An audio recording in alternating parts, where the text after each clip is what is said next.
Picture a safe perimeter around you. Faint lights marking the edges, machinery running on idle. Nothing is moving fast. The world is quiet, like an outpost in the late hours before dawn. Tonight's story shares that same tactical stillness, steady, grounded, and sleep-friendly. Your breath is calm, your senses quiet. Tonight's tale comes in gently, like boots softly crossing metal floors. Let's begin. I knew the suit was dying before the alarms admitted it. The temperature readouts were flat, the oxygen curve was lying, and I could hear the faint hiss of pressure loss somewhere behind my right shoulder. The system still flashed green across my visor, but the strain sounds in the frame had changed. Metal has a way of telling the truth, even when the software refuses. I floated in a broken pocket of the reef bastion, wedged between a warped support rib and a growth of dark, metallic coral that had once been a corridor wall. The gravity in this section had thinned to almost nothing. Dust hung around me in a slow, glittering cloud, microscopic metal filings, shredded insulation, tiny fragments of bone. The impact had turned everything loose and weightless. When I moved my hand, the dust curled sluggishly around it like smoke in thick air. The noise of the battle barely reached here. Just distant thuds, a long, low groan that ran through the metal like breath, and the steady rasp of my own filtered inhalations. Somewhere beyond these bent walls, the reef was still moving, still adjusting its mass, still feeding. But in this pocket, it felt like the eye of something that had already closed. I let the suit clamp my boots to the twisted floor and forced my spine straight as far as the braces allowed.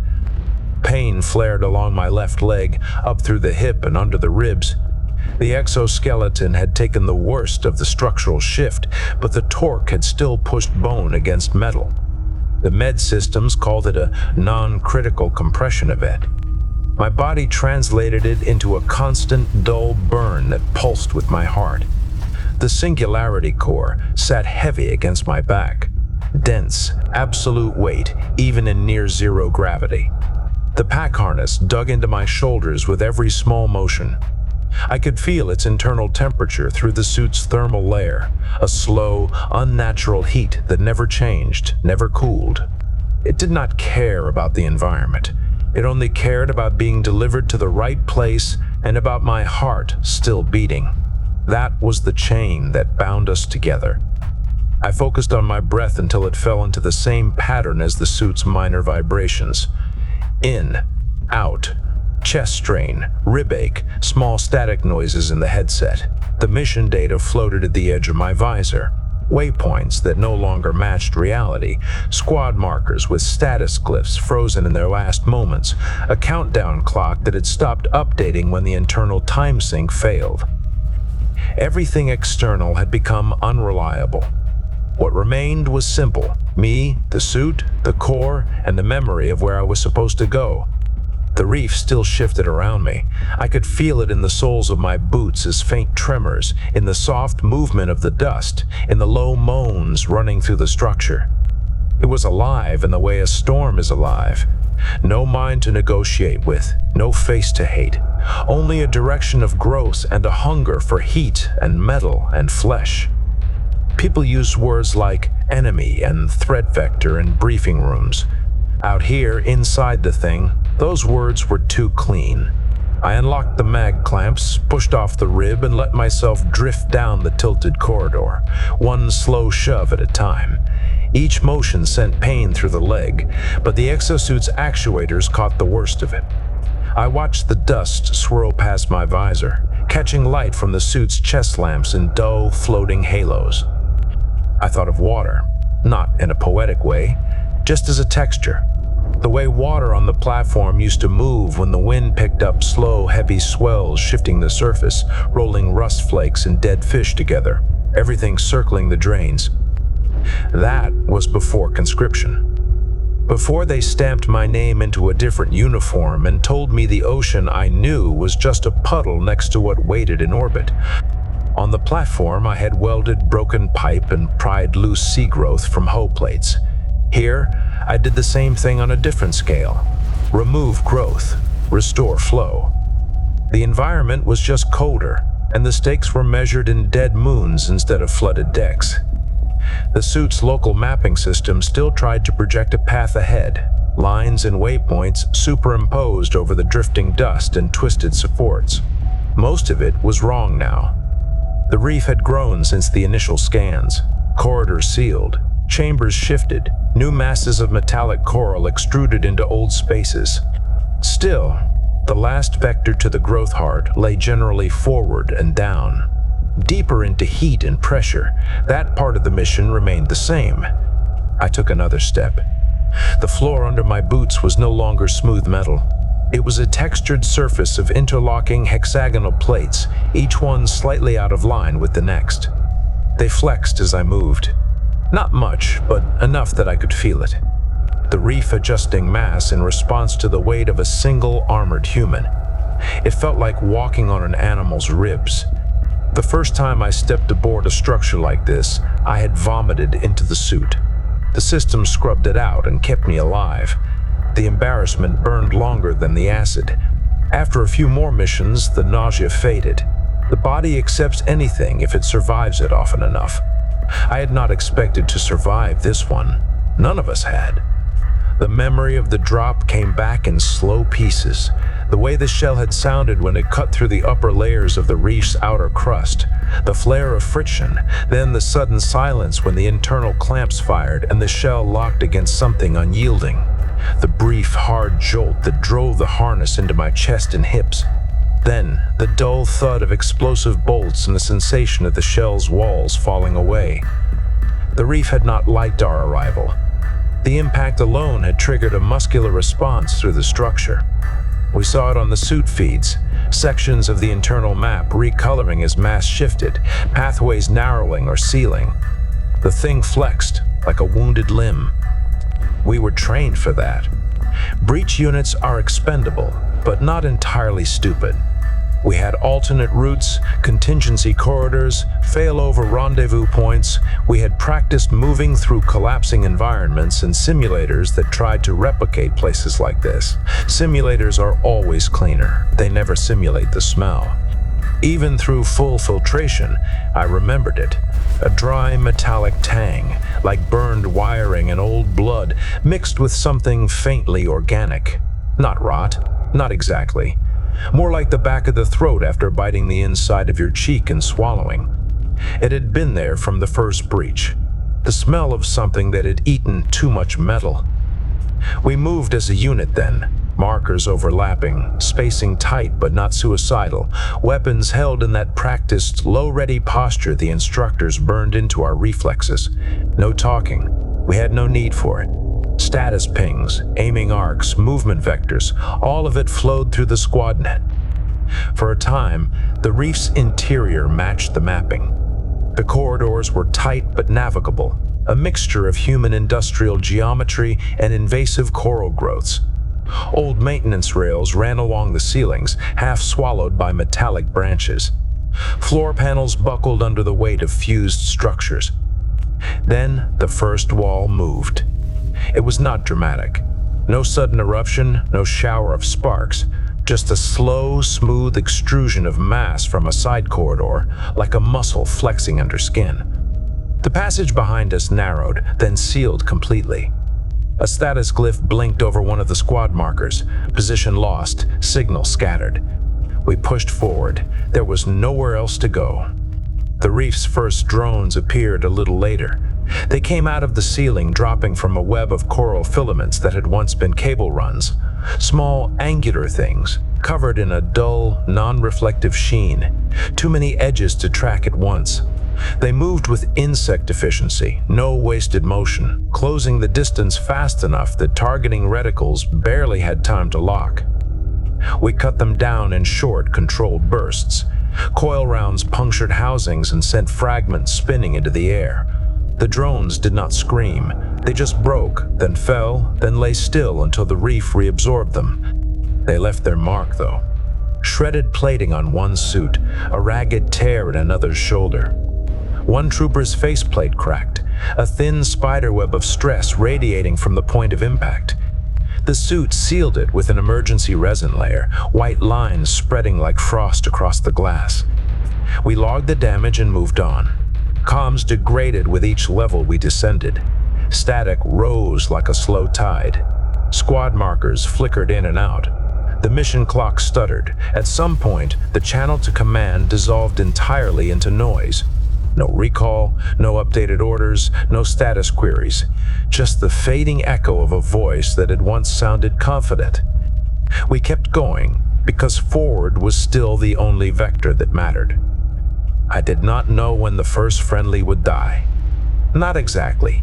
Memory compresses those moments, blurs one death into another. I remember the collapse, though.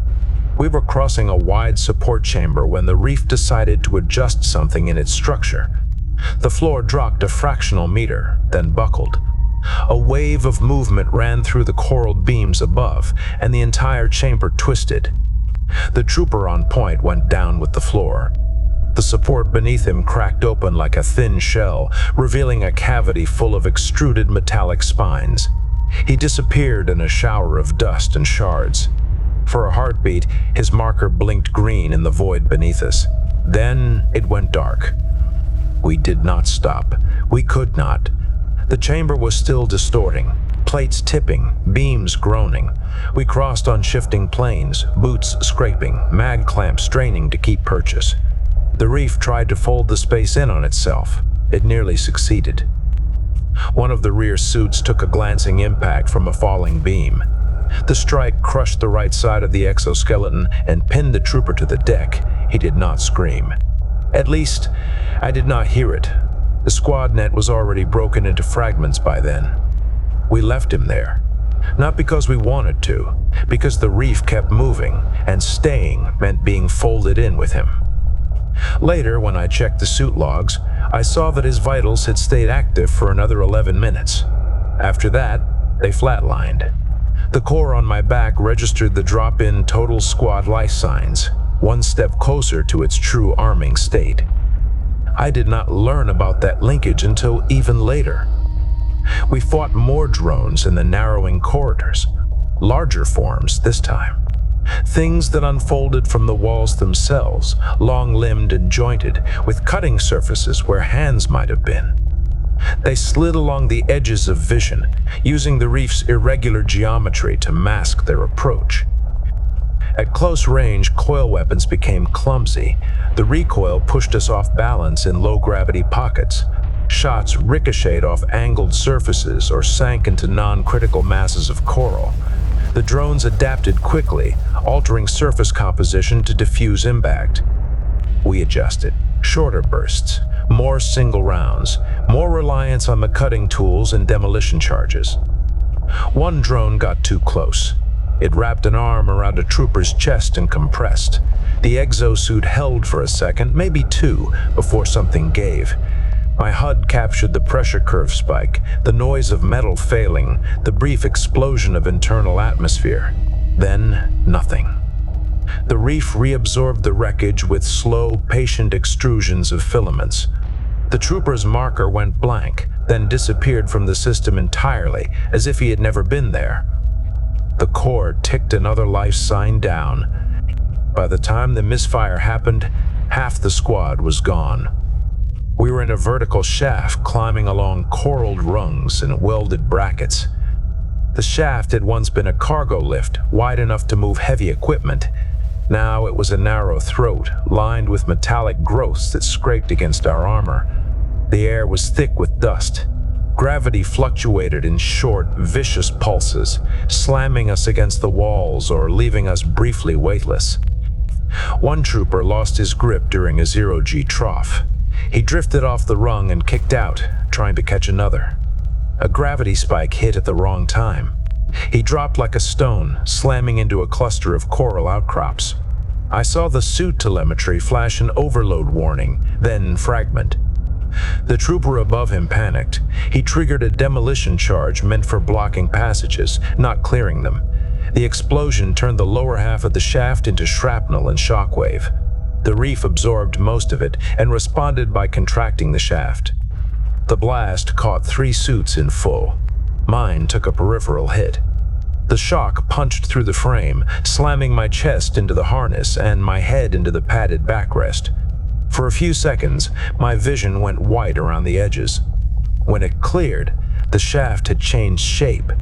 The lower section was a compressed mass of fused coral and armor fragments. My HUD showed no life signs from below. The remaining markers hovered around me, flickering. We were reduced to 3. That was when the suit finally told me the truth about the core. The impact had jarred something in the pack's casing. A diagnostic subroutine engaged, throwing a status report across my visor. It was meant for ordnance specialists and officers, not for the carrier. Standard doctrine kept assets like us ignorant of the deeper parameters. The report did not care. It poured the data into my vision in cold, mechanical text.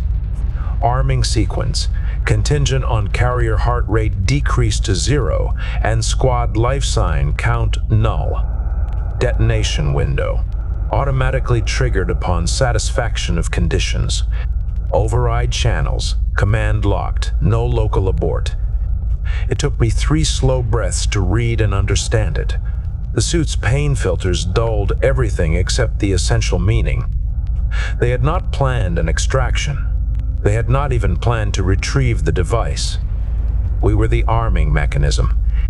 There was a kind of clarity in that. No bargaining, no negotiation, no permission to retreat. Only one possible ending to the path, and the path itself still lay ahead. The reef did not care about our orders.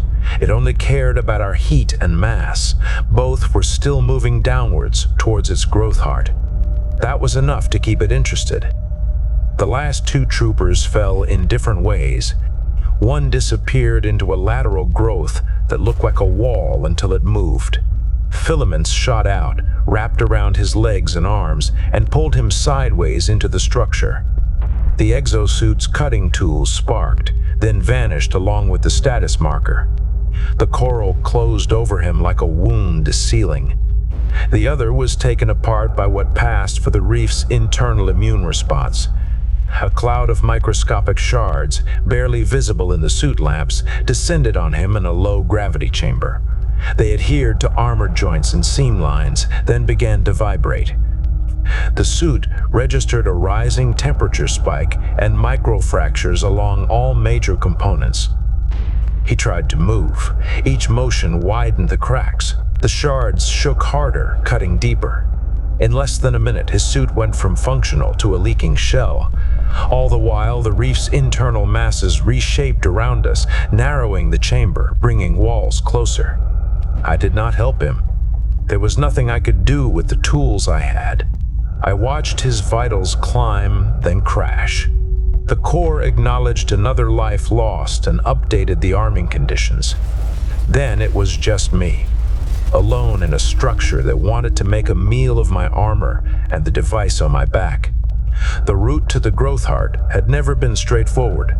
With the reef's ongoing shifts, it became a sequence of guesses guided by instinct and incomplete data. I followed heat gradients and subtle changes in gravity, always moving deeper, towards regions where the air grew thicker, the temperature rose, and the structure's low groans turned into a constant, grinding vibration. My leg hurt with every motion. The suit's actuators compensated, but the underlying bone was not interested in compensation. It complained with each step, a private, grinding ache under the noise. I stopped thinking about the squad. Their markers were gone. Their names had never meant much to the system, and to the reef they had meant nothing at all. What remained was the weight on my back and the simple, brutal logic of the mission. Deliver the core. Die. Take as much of the structure with me as the device could consume. The closer I got to the growth heart, the more the reef's interior changed. The metallic coral became denser, smoother. Sharp protrusions gave way to broad, curving surfaces. The walls pulsed, a slow deformation that suggested massive forces shifting behind them. Temperature readings climbed, edging towards the limits of the suit's cooling system. Gravity stabilized into a heavy, downward pull. The floating dust became falling dust. It coated my armor, stuck in the joints, clung to exposed surfaces like ash. The corridor finally opened into a chamber. My visor struggled to render it as a coherent space. The growth heart was less a room and more a knot of structures. Massive vertical pillars of metallic coral connected ceiling to floor, bending and twisting around each other. Between them, layers of thinner branches formed complex lattices, constantly flexing and adjusting. At the center of it all, a pulsing mass glowed with a dull internal heat. The sensors tagged it instantly: energy concentration, mass density spike, structural vibration focal point. That was the node keeping the reef's metabolism coherent. Destroy it, and the entire bastion might collapse, or at least stop growing. Just reaching it would be a problem. The chamber was not built for human bodies in heavy suits carrying unstable ordnance. The pathways between pillars were narrow and shifting. Exposed filaments whipped through the air, adjusting to internal loads. Smaller drone forms extruded from nodal points, flowing along the surfaces like metal parasites. The reef reacted to me immediately. Heat signatures drew attention. Movement drew it faster. Tendrils snapped out from the nearest pillars. They were thinner than the ones that had taken my squad mate, but they moved faster. They wrapped around my arms, chest, and legs, searching for purchase on armor seams. The suit registered increased pressure on multiple points and responded with localized electric pulses and blade deployments. Cut tendrils fell away, writhing briefly before stiffening. New ones grew in their place. I pushed forward, one heavy step at a time. The exosuit's servos strained. The harness creaked. My legs screamed under the pressure as tendrils tried to bend it sideways. I fired the cutting tool in short bursts, slashing at anything that impeded forward motion. Drones detached from the pillars and swarmed toward me. Some tried to latch onto the core pack, their cutting edges scraping across its outer shell. The suit's defense systems prioritized that area, directing more power to the rear armor and deploying small, ejectable plates as sacrificial shields. My weapon fire became instinctive, short, brutal bursts into dense clusters of moving shapes. I no longer aimed for individual targets. I aimed for motion and mass. Each impact chewed away at the reef's smaller extensions, but the main structures barely noticed. They flexed and thickened in response, shifting weight away from damaged sections. The heat around the core of the chamber was suffocating. The suit's cooling system ran at maximum capacity. Sweat pooled under the underlayer, trapped by seals and clamps. My heartbeat hammered in my ears, loud even through the sound damping. The central node pulsed, emitting waves of vibration that made the suit's sensors glitch. Telemetry flickered. For a few seconds at a time, I was blind except for what my own eyes could see. Those moments felt honest. No overlays, no icons, just raw metal, motion, and heat. I reached the base of the central mass in a slow, grinding push. Tendrils encased much of my lower body, layering over the exosuit's plating. The cutting blades could no longer keep pace with their regrowth. The reef was trying to integrate me as structural reinforcement. I could feel its pull in every joint. Not malice, just mechanical necessity. The singularity core pulsed against my back, its internal heat distinct from the environmental temperature. The device was ready. Its conditions were almost met. Only one human heart still beat inside the reef. I needed to give it a cavity. There was no neat socket for the device, no obvious target panel or marked recess. The reef did not build itself around our weapons. We had to carve our own way. I anchored my boots to the floor, engaging maximum mag clamp strength. Then I redirected the exosuit's remaining power to the arm actuators and cutting systems. The forearm tool screamed inside the suit's audio filters as it bit into the central mass. The metal here was denser, layered with intricate lattice-like structures. Heat poured out in waves. Tiny sparks erupted where the cutter's field intersected with active conduits. The reef responded instantly. Tendrils tightened around my torso, trying to pull me away. Filaments probed for weak points in the armor. A drone slammed into my shoulder, its cutting edge tearing a shallow gouge across the plate. Pain flared in my ribs as the suit flexed under opposing forces. The spinal brace held. For now. I cut deeper. Each centimeter into the mass felt like a kilometer.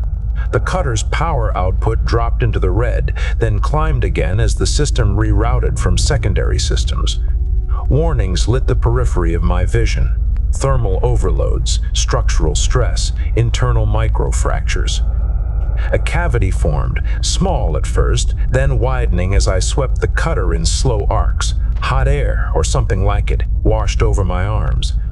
The interior of the node glowed with a deep, dull light, not visible on any standard spectrum.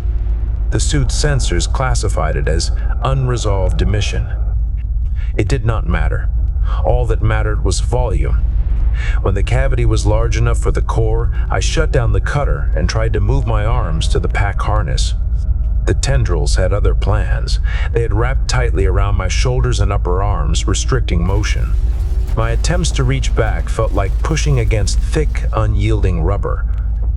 The suit registered the obstruction and offered an option: detach harness, eject the pack with an auxiliary charge. That would throw the device forward, but accuracy would be questionable. In these conditions, questionable meant unacceptable. I overrode the suggestion. The core had to be seated, not just thrown. Stability mattered. Orientation mattered. There were people outside this structure, orbiting in ships that depended on precision, not guesswork. I rerouted power again, this time to the shoulder actuators. The suit's metal arms strained outward, fighting the constriction. Tendrils tore, then regrew, then tore again. The sound of stressed metal filled the suit like a storm in a steel drum. Something in my left shoulder gave. A sharp, wet sensation beneath the armor, followed by a spreading warmth that the med systems marked as internal bleeding. The arm moved anyway. My hand found the harness release. Fingers clamped around the locking mechanism, feeling the rough, utilitarian ridges even through the glove's haptic layer. I forced the release open. The core's weight shifted forward. Without the harness, it hung from the auxiliary hardpoints for a fraction of a second. Then I guided it down, cradling it against my chest, and drove it into the cavity I had carved. The reef fought me every centimeter of the way. Tendrils dug at the core's casing, seeking seams, trying to pry it aside. Drones slammed into my arms and chest, their cutting edges sparking against the armor. I focused on the weight, on the feel of the device sliding into place, on the resistance as it encountered the interior surfaces. The cavity was imperfect, a rough fit, but the core did not require elegance. It required contact. When its leading edge touched the deepest part of the cavity, the device's internal systems sensed the change. A deep vibration ran through it, different from anything in the reef. The suit registered a status change. Location. Lock. Achieved. Arming sequence. Pending final conditions. Those conditions were simple. No friendly life signs in range. No heartbeat in the carrier's chest. The reef redoubled its efforts. Tendrils wrapped around my neck, chest, and waist, constricting. The exosuit's structural integrity plunged as multiple joints were forced beyond safe tolerances. Microfractures became macro. Plates shifted against each other, grinding. The med systems reported a list of injuries long enough to scroll. Cracked ribs, pulled ligaments, internal hemorrhaging, respiratory restriction. My vision narrowed. The central node's glow filled the edges of my sight, pulsing in time with the reef's movements. I felt my heart pounding, hard and fast. The core waited for it to stop. For a moment, a stray thought surfaced. The ocean on the platform, the way the horizon had looked when the sky dropped low and the waves climbed high. Rusted railings, salt-stained walls, dead gulls tangled in nets. The sensation of leaning over the edge and knowing there was nowhere else to go. This was the same edge, just colder. The suit's power reserves dipped. The cutter lay dormant. The weapon had long since become a dead weight on my arm. All that moved now was the reef and my failing body inside a failing frame. Pressure built around my chest. Something cracked. Breathing shifted from difficult to almost impossible. Each inhale became a theft, stolen from a space that no longer wanted to support it. The med systems attempted intervention. Stimulants, pain suppressants, microcoagulants. They poured chemistry into veins that were starting to collapse under the strain. My heartbeat stuttered. The core felt it. A new status line appeared in the corner of my vision, crisp and devoid of emotion. Arming sequence active. Collapse initiation, imminent upon cardiac cessation. Small distortions rippled through the chamber. The air, or the nearest equivalent, thickened. Dust hung motionless. Sound shifted into a strange, distant register, as if coming from the end of a long corridor. The reef sensed it too. Its movements became more frantic. Tendrils tightened, trying to crush both armor and device away from the node. The central mass pulsed with a new arrhythmic urgency. It did not matter now. The core was engaged. It was no longer just a carried object. It was a seed. All that remained was for the last condition to be met. My vision blurred at the edges, then cleared, then blurred again. The suit's HUD flickered, failing to decide whether to prioritize life support warnings or ordnance status. For a few seconds, everything overlaid everything else in a chaotic, flashing mess. I shut down the displays. It was an option buried in the interface, rarely used. Manual override. Visual clean. The icons vanished. The numbers died. The HUD's false transparency became true transparency, leaving only the raw view of the growth heart chamber. I saw the tendrils wrapped around my arms and legs, the glistening surfaces of the coral pillars, the slow, sickly pulse of the central node. I saw the core embedded in its cavity, dark and implacable. Without overlays, the world was simpler. Metal, motion, heat, weight pressing in from all directions. My hand rested against the surface of the node, fingers splayed, gloves scraping against a texture that felt almost like worn bone. Underneath that shell, something massive shifted and groaned. I kept it there as long as I could, not as a gesture, just because it was the only stable point left. Breath grew shorter. The chest refused to rise as far as it needed. Blackness crept in from the edges of my vision, not in a rush, but in a slow, steady advance.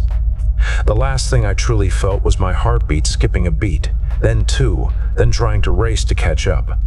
The med system screamed silent warnings into a display I had turned off. The core waited. When my heart finally failed, it was not dramatic. No explosion inside the chest. No sudden cinematic snap. Just a gradual slide into stillness. For the first time since the drop, absolute silence filled the suit. The core sensed the missing rhythm. The conditions were met. Collapse initiation confirmed. Singularity. Bloom in progress. I did not see the reef bastion fold in on itself. I did not feel the way space distorted and mass turned inward, densifying until it broke free from regular structure. That was beyond my final moments. What I held on to as the darkness covered everything was the sensation under my gloved hand. The surface of the node stiffened just for an instant. The flexing, pulsing movement halted. The reef had been in constant motion from the moment we entered it. It had never been still. Not until that last fraction of a heartbeat when the core's influence reached it. Then it froze. My hand pressed against it. The texture changed, not in any way the suit could classify, but in a way my skin understood through layers of material. Something that had never known resistance was suddenly meeting an equal, opposite force. That was the closing image burned into what was left of me. Not victory, not defeat, just a moment when unstoppable growth met something that would not yield. Then there was nothing at all. The end. The story powers down like systems entering a night cycle, one light at a time. Let your thoughts do the same. Rest,